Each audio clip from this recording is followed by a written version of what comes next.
কখনো কি মনে হয়েছে আপনার জীবনটা যেন আটকে গেছে? প্রতিদিন একই সকাল, একই কাজ, একই ভুল। দিন শেষে মনে হয় আজও কিছুই বদলালো না। স্বপ্ন আছে, কিন্তু সেই স্বপ্ন যেন দূরের কোনো কুয়াশার মতো। সত্যিটা একটু কঠিন।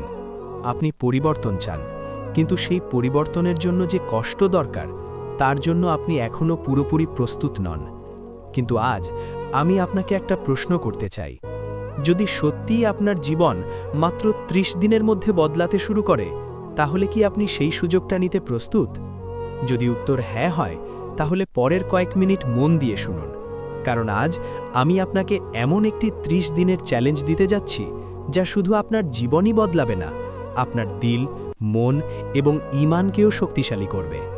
আমি আপনাকে ১ বছরের লক্ষ্য পূরণ করতে বলছি না। আমি শুধু বলছি, আপনার জীবন থেকে মাত্র ১ মাস আল্লাহর জন্য বদলানোর চেষ্টা করুন। এই ৩০ দিন যদি আপনি সত্যিই নিয়ম মেনে চলতে পারেন, তাহলে ইনশাআল্লাহ আপনি আর আগের মানুষ থাকবেন না। প্রথম পরিবর্তন শুরু হবে আপনার সকাল থেকে। এই ৩০ দিনে কোনো স্নুজ বাটন থাকবে না। প্রথম নিয়ম, ফজরের আগে বা ফজরের সময় ঘুম থেকে উঠুন। অজু করুন, শান্ত মনে ফজরের নামাজ আদায় করুন। মনে রাখবেন, যে ব্যক্তি দিনের শুরু করে আল্লাহর স্মরণ দিয়ে, তার দিনের বরকত আল্লাহ নিজেই বাড়িয়ে দেন। নামাজের পরে কয়েক মিনিট কুরআন তেলাওয়াত করুন, অথবা আল্লাহকে স্মরণ করুন। এই নীরব ভোরে আপনার হৃদয় সবচেয়ে বেশি শান্ত থাকে। তারপর শুরু হবে আপনার দিনের নতুন যাত্রা। ঘুম থেকে উঠেই সোশ্যাল মিডিয়া নয়, প্রথম ৩০ মিনিট শুধু নিজের জন্য। হয়তো একটু ব্যায়াম করবেন, হয়তো ঠান্ডা পানিতে মুখ ধুবেন বা গোসল করবেন। এই ছোট ছোট অভ্যাসগুলো আপনাকে দিনের শুরুতেই একটি ছোট বিজয় এনে দেবে।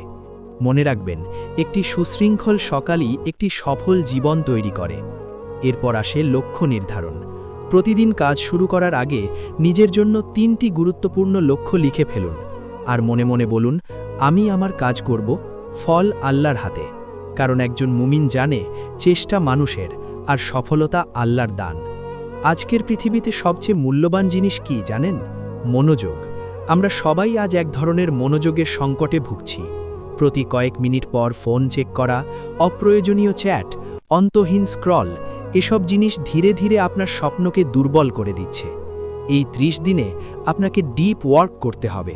অন্তত ৯০ মিনিট ফোন দূরে রেখে পূর্ণ মনোযোগ দিয়ে কাজ করুন।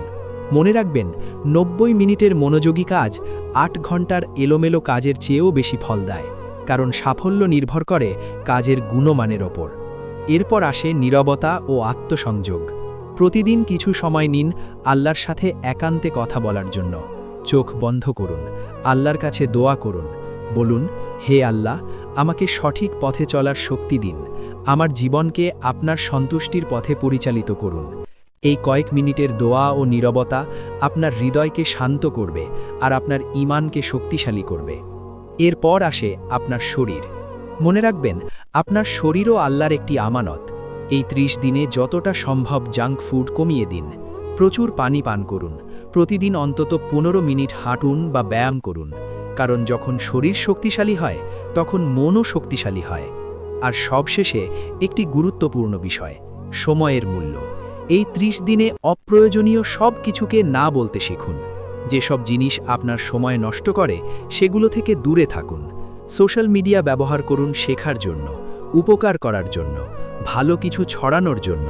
মনে রাখবেন, আপনি শুধু একজন কন্টেন্ট কনজিউমার নন, আপনি একজন কন্টেন্ট ক্রিয়েটর, যে মানুষের জীবনে ভালো পরিবর্তন আনতে পারে।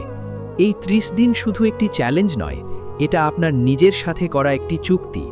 নিজের পুরনো অলস জীবন ছেড়ে একটি নতুন শক্তিশালী ঈমানদার জীবনের পথে হাঁটার সিদ্ধান্ত। শুধু একটি প্রশ্ন, আপনি কি প্রস্তুত নিজের জীবনকে বদলাতে এবং আল্লাহর সন্তুষ্টির পথে চলতে? যদি প্রস্তুত থাকেন, তাহলে আজ থেকেই শুরু করুন আপনার ৩০ দিনের নতুন জীবন। ইনশাআল্লাহ এই ছোট পরিবর্তনই একদিন আপনার পুরো জীবন বদলে দেবে।